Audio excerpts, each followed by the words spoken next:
Hi, everyone, and welcome to Cosmos the Shot. And here's to Kepler and the little black dots.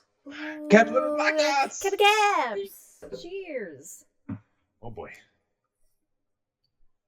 That's so much better. Oh, That is so much smoother. Oh, yeah. Yeah. Alrighty, here at Cosmos, we have talked a lot about Kepler. We love Keppy Caps and Jep. Happy Caps. We've talked a lot about his contributions to astronomy Yes. and how he was one of the giants that Not literal. Newton stood upon so he could see really far. Mhm. Painful, but good. But what we haven't talked about is Kepler's observations of sunspots Oh, Yeah. I never saw this coming. and how those observations are being used today Hey. to solve a mystery that is centuries I old. think we might have read the same article. Is this No. what you're doing? No, Okay. no. I was close though. No, but. All right. So the first telescopic observations of the mhm, sun mhm. were made in 1610. However, After the telescope was invented. after it was invented, yes. However, Kepler observed sunspots for a few years prior to that. Ooh. in 1607. How are his eyes still working? Well, he didn't observe it through a telescope, and I'll tell you how he did it. Okay. himself. Okay, I'm listening. Oh, I know. All right. All Go right. on. Well, anyway, How sun- did he spot those spots? That could be a game. That could be fun. How do you spot Spot spots? the You spot. can spot spots by Meanwhile, all the observing kids them come with out your blind. naked, all right, with your naked eye when the sun is observed through fog, Mm-hmm. haze, Yes. wildfire smoke, which Hey. we are used to Oh, here. okay. Or are we? Or Yeah. near sunrise or sunset. Yes. Basically, when the That's- atmosphere Yeah. cuts down the brightness. Yeah, One of my so you favorite don't things go to do. Yeah. Oh, yeah. However, Kepler used what is called a camera obscura, and basically the sun's light passes through a very small hole Mhm, and is mhm, projected onto a back wall. mhm. And on that back wall, Kepler put Mhm. up a piece of paper and he traced the sun and the little sunspots that were on it. Yeah, it's so Yeah. cool. You can do the same thing for like solar eclipses and stuff. Google it. So that's the whole story. No, anyway, there's Anyway, more. Sweet. Thanks for There's joining more. us. There's a little side note to this. On one of the sunspots he drew in May of 1607, he thought that was the planet Mercury transiting the sun. Oh, That's cool. Oh, It wasn't. uh-huh, It was an actual uh-huh. sunspot. And so he actually retracted that 11 years later. Oh, he retracted based on Yeah. new information, new science. Look Exactly. at that. Look what Because- scientists do. Because science, motherfuckers. Hey. 11 is actually going to come in quite a bit in this story.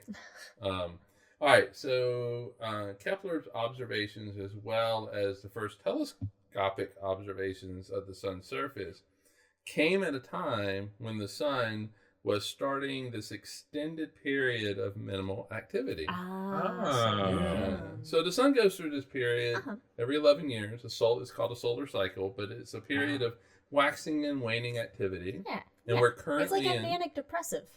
what? It's like manic depressive. Yes, It exactly. gets manic for like 11 years and then depressive over 11 years. It's a nice cadence, that actually. It's got not kind of dark. I mean, I don't know. Anyway, It's the sun, so it's not dark. we're currently in solar cycle 25. We are in the maximum part of solar cycle 25. Having some manic outbursts. And this is when you get a lot of sunspots Yeah. on the sun. Uh-huh. Okay, so telescopic observations and tree rings can be used to help astronomers I understand love this. I love this so much. sunspots, Uh-huh. but in particular, understand a period called the Maunder minimum, which is a period of extremely weak solar activity. Mm-hmm. And it occurred between 1645 and 1715. Ooh. And for us here on Earth, for Oh, us here, obviously, yeah. Oh, well, you never know. the weather was colder Uh-huh. during this period, and Mhm. so is there a relationship between weather and sunspots and stuff like that? Well, I would. I don't know. Okay, not But- conclusive yet. Yeah, so that's not part of this story, but basically during the Maunder minimum, I Mhm. can't say minimum. You're just 'cause saying it Well- the British way, minium. the sun- That's the joke I was going to go for. sunspots virtually disappeared during that time. Yeah. There were some that you could see in the southern part, but Uh-huh. they virtually disappeared.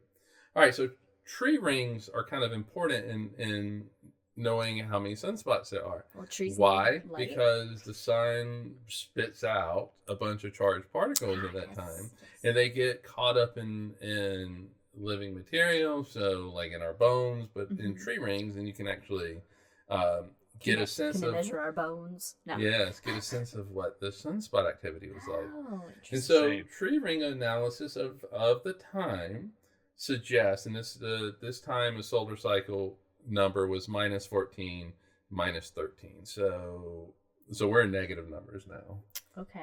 for okay. it.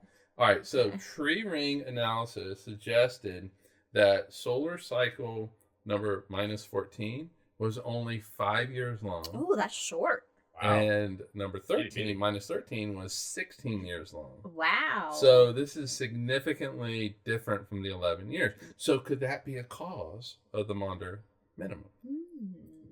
All right, so we look at other tree rings, though, and they suggest that the cycle minus 14 and cycle minus 13 were both 11 years, so a normal length of time. So which one is correct? Interesting, because the trees don't lie. Right. So which one is correct? And Kepler's drawing might hold the answer.